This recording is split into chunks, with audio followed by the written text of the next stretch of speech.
செய்திகள். திமுகவினர் மீது எடுக்கப்படும் நடவடிக்கை பழிவாங்கும் செயல் அல்ல. முதலமைச்சர் ஜெயலலிதா விளக்கம்.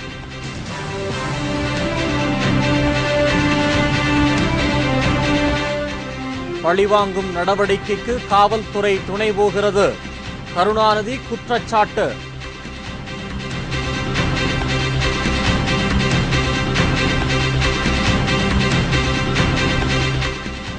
எடியூரப்பாவின் ராஜினாமா எப்போது? கர்நாடக அரசியலில் நீடிக்கும் குழப்பம்.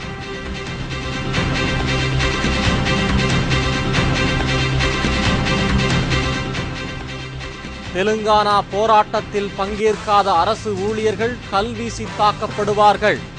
மாணவர்கள் கூட்டமைப்பு எச்சரிக்கை.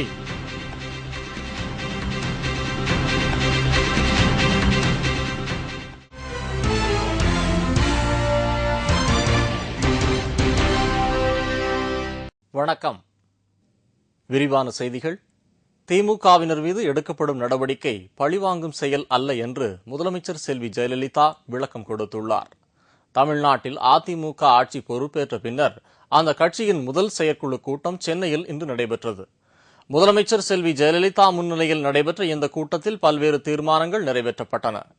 2G ஸ்பெக்ட்ரம் ஊழல் வழக்கில் ராசா கூறியுள்ள குற்றச்சாட்டிற்கு பிரதமர் மன்மோகன் சிங், காங்கிரஸ் தலைவர் சோனியா காந்தி மற்றும் உள்துறை அமைச்சர் ப. சிதம்பரம் ஆகியோர் பதிலளிக்க வேண்டும் என்று செயற்குழு தீர்மானம் நிறைவேற்றியுள்ளது.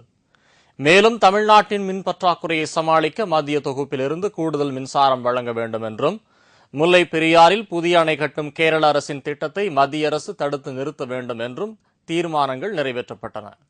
செயற்குழுவிற்கு பிறகு செய்தியாளர்களிடம் பேசிய செல்வி ஜெயலலிதா, நில அபகரிப்பு புகாரில் திமுகவினர் மீது எடுக்கப்பட்டு வரும் நடவடிக்கைகள் பழிவாங்கும் செயல் அல்ல என்று கூறினார். தவறு செய்பவர்கள் யாராக இருந்தாலும் உரிய நடவடிக்கை நிச்சயம் எடுக்கப்படும் என்றும் முதலமைச்சர் செல்வி ஜெயலலிதா அப்போது குறிப்பிட்டார். திருவாரூரில் இன்று காலை கைது செய்யப்பட்ட திமுக பொருளாளரும் முன்னாள் துணை முதல்வருமான மு.க. ஸ்டாலின் பிற்பகலில் விடுவிக்கப்பட்டார். திருத்துறைப்பூண்டியில் ஒரு நிகழ்ச்சியில் கலந்து கொள்வதற்காக இன்று காலை மு.க. ஸ்டாலின் சென்று கொண்டிருந்தார். அவருடன் ஏராளமான திமுகவினர் கார்களில் சென்று கொண்டிருந்தார்கள். ஆலத்தம்பாடி அருகே அந்த கார்களை நிறுத்திய போலீசார் மு.க. ஸ்டாலினுடன் வந்து கொண்டிருந்த திருவாரூர் மாவட்ட திமுக செயலாளர் கலைவாணனை கைது செய்ய வந்திருப்பதாக தெரிவித்தனர். அப்போது எந்த வழக்கில் கலைவாணன் கைது செய்யப்படுகிறார் என்ற விளக்கத்தை மு.க. ஸ்டாலின் கேட்டார். போலீசார் பதில் கூறாமல் கலைவாணனை கைது செய்யும் முயற்சியில் ஈடுபட்டனர். உடனே அங்கேயே அனைவரும் சாலை மறியலில் ஈடுபட்டார்கள். இதைத் தொடர்ந்து மு.க. ஸ்டாலின், முன்னாள் அமைச்சர் அழகு திருநாவுக்கரசு, MP விஜயன் உட்பட பலர் கைது செய்யப்பட்டனர். இதனால் தஞ்சை, திருவாரூர் பகுதியில் பெரும் பதற்ற நிலை ஏற்பட்டது. பல இடங்களில் திமுகவினர் ஆர்ப்பாட்டத்தில் ஈடுபட்டனர். கும்பகோணத்தில் திமுகவினர் ஏராளமான பேருந்துகளை கல்வீசி தாக்கினார்கள். பல கடைகளும் அடித்து நொறுக்கப்பட்டன.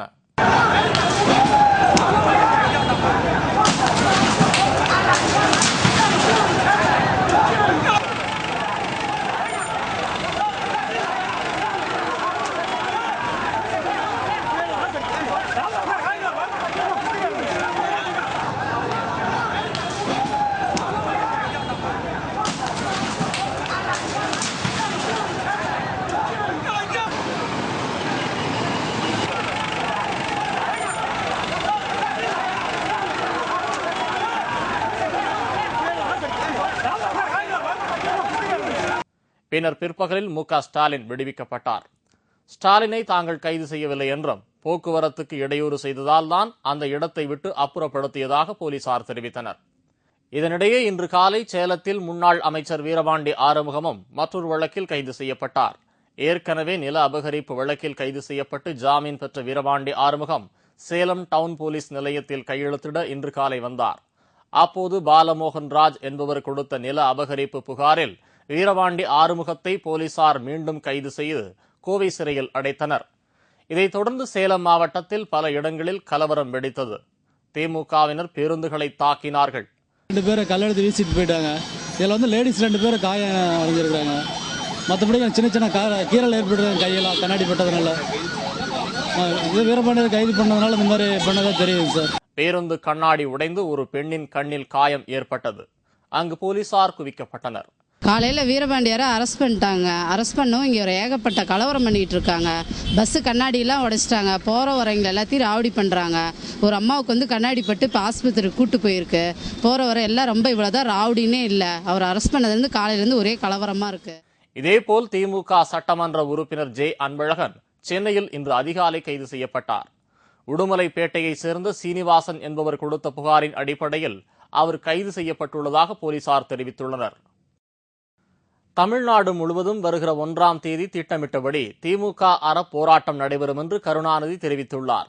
நில அபகரிப்பு, மோசடி உள்ளிட்ட பல்வேறு காரணங்களுக்காக திமுகவினர் தமிழ்நாடு முழுவதும் கைது செய்யப்பட்டு வருகின்றனர். இந்நிலையில் திமுக தலைவர் கருணாநிதி சென்னை அண்ணா அறிவாலயத்தில் இன்று செய்தியாளர்களை சந்தித்தார்.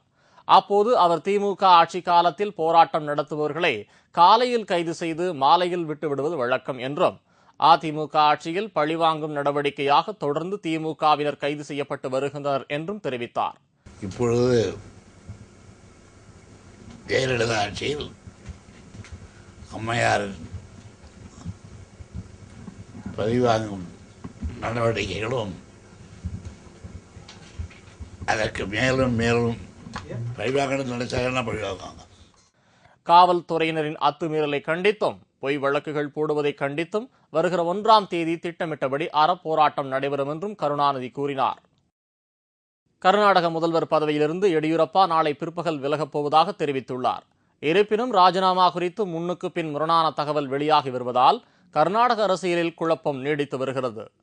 நிலக்கரி ஊழல் புகாரில் சிக்கியுள்ள எடியூரப்பாவை முதல்வர் பதவியிலிருந்து விலகுமாறு பாஜக கட்சி மேலிடம் வற்புறுத்தி வருகிறது. புதிய முதல்வரை தேர்ந்தெடுப்பதற்காக அந்த கட்சியின் மூத்த தலைவர்கள் அருண்ஜேட்லி, ராஜ்நாத் சிங், வெங்கையா நாயுடு ஆகியோர் பெங்களூருவில் முகாமிட்டுள்ளனர். ஆனால் எடியூரப்பாவிற்கு 75 எம்எல்ஏக்களின் ஆதரவு இருப்பதால் பதவி விலக எடியூரப்பா பல்வேறு நிபந்தனைகளை விதித்து வருகிறார். இதனால் புதிய முதல்வரை தேர்ந்தெடுப்பதில் அங்கு தொடர்ந்து இழுபறி நிலை நீடித்து வருகிறது. இருப்பினும் ஏற்கனவே அறிவித்தபடி எடியூரப்பா நாளை பிற்பகல் பதவியை ராஜினாமா செய்வார் என்று கர்நாடக பாஜக வட்டாரங்கள் தெரிவித்துள்ளன. எடியூரப்பா தெரிவித்த தலைவர்களில் ஒருவரை புதிய முதலமைச்சராக கட்சியின் மேலிட தலைவர்கள் ஒப்புக்கொண்டிருப்பதாக கூறப்படுகிறது. தெலுங்கானா போராட்டத்தில் பங்கேற்காத அரசு ஊழியர்கள் மீது கல்வீசி தாக்குதல் நடத்தப்படும் என்று தெலுங்கானா மாணவர் கூட்டமைப்பு எச்சரித்துள்ளது. ஆந்திராவை பிரித்து தனி தெலுங்கானா மாநிலம் அமைக்க கோரி தொடர் போராட்டம் நடைபெற்று வருகிறது. இந்த கோரிக்கையை வலியுறுத்தி தெலுங்கானா பகுதியில் உள்ள அனைத்து கட்சி எம்பி, எம்எல்ஏக்கள் பதவி விலகினார்கள். அவர்களது ராஜினாமா ஏற்கப்படாத நிலையில் தனி மாநில போராட்டத்தை வரும் 17ஆம் தேதி முதல் தீவிரப்படுத்த தெலுங்கானா கூட்டு நடவடிக்கை குழு முடிவு செய்துள்ளது. இந்த போராட்டத்திற்கு ஆதரவு கொடுத்துள்ள தெலுங்கானா மாணவர் கூட்டமைப்பு 17ஆம் தேதி நடைபெறவுள்ள போராட்டத்தில் அரசு மற்றும் தனியார் நிறுவன ஊழியர்கள் பங்கேற்க வேண்டும் என்று வலியுறுத்தியுள்ளது. இதில் பங்கேற்காமல் வேலைக்கு செல்லும் ஊழியர்கள் மீது கல்வீசி தாக்குதல் நடத்துவோம் என்றும் மாணவர்கள் அமைப்பு எச்சரித்துள்ளது. ஊழலுக்கு எதிரான லோக்பால் மசோதாவில் பிரதமர் மற்றும் நீதிபதிகளை சேர்க்காததை கண்டித்து சமூக சேவகர் அண்ணா ஹசாரே அறிவித்துள்ள உண்ணாவிரத போராட்டத்திற்கு டெல்லி போலீசார் அனுமதி அளித்துள்ளனர். லோக்பால் சட்டம் தொடர்பாக வரைவு மசோதா ஒன்றை மழைக்கால கூட்டத்தொடரில் தாக்கல் செய்ய மத்திய அரசு முடிவு செய்துள்ளது. ஆனால் இந்த வரைவு மசோதாவில் லோக்பால் விசாரணை வரம்பிற்குள் பிரதமர் மற்றும் நீதிபதிகளுக்கு விலக்கு கொடுக்கப்பட்டுள்ளது. மத்திய அரசின் இந்த வரைவு மசோதா வெறும் கண் துடைப்பு நாடகம் என்றும் மக்களை ஏமாற்றும் செயல் என்றும் அண்ணா ஹசாரே குழு கடும் எதிர்ப்பு தெரிவித்துள்ளது. மத்திய அரசின் இந்த செயலை கண்டித்து ஏற்கனவே அறிவித்தபடி ஆகஸ்ட் 16ஆம் தேதி டெல்லி ஜந்தர் மந்தரில் உண்ணாவிரத போராட்டம் நடத்தப் போவதாகவும் அண்ணா ஹசாரே அறிவித்தார். ஆனால் இதற்கு முதலில் அனுமதி மறுத்த டெல்லி போலீசார் தற்போது அனுமதி கொடுத்துள்ளனர். ஜந்தர் மந்தர் பகுதியில் விதிக்கப்பட்டிருந்த 144 தடை உத்தரவையும் டெல்லி போலீசார் விலக்கிக் கொண்டுவிட்டனர்.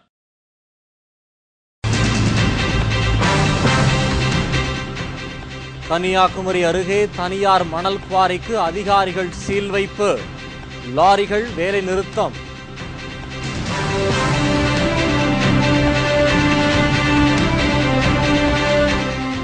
ஒட்டன்சத்திரம் அருகே காரும் லாரியும் நேருக்கு நேர் மோதல், 4 பேர் பலி, 3 பேர் படுகாயம். மற்றும் பல செய்திகள் விளம்பர இடைவேளைக்கு பிறகு.